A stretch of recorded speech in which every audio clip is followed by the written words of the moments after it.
ঈশান কোণ আপনার বাড়ির সবচাইতে গুরুত্বপূর্ণ স্থান বলে মনে করা হয়।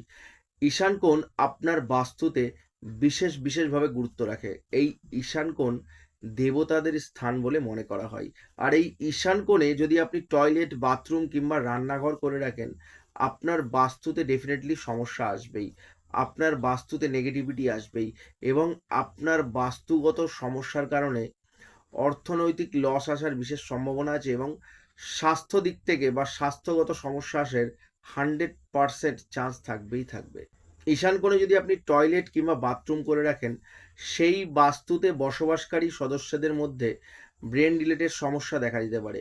ব্রেন ক্যান্সার, ব্রেন টিউমার এবং কি ব্রেন স্ট্রোক হওয়ার কিন্তু বিশেষ সম্ভাবনা থাকে। ঈশান কোণে যদি আপনি রান্নাঘর করে রাখেন, স্বাস্থ্যগত দিক থেকে ডেফিনেটলি ভুগতে হবে। মাথা গরম হয়ে যাওয়া, হঠাৎ করে hypertension, high pressure, definitely এই বিষয়ে সমস্যা আসবেই আসবে। যদি আপনার বাড়িতে বা আপনার বাস্তুতে ঈশান কোণে টয়লেট, বাথরুম কিংবা রান্নাঘর থেকে থাকে, অবশ্যই যত সম্ভব তাড়াতাড়ি সেটাকে সরাবার ব্যবস্থা করুন। যদি ভিডিওটা ভালো লাগে একটা শেয়ার করবেন।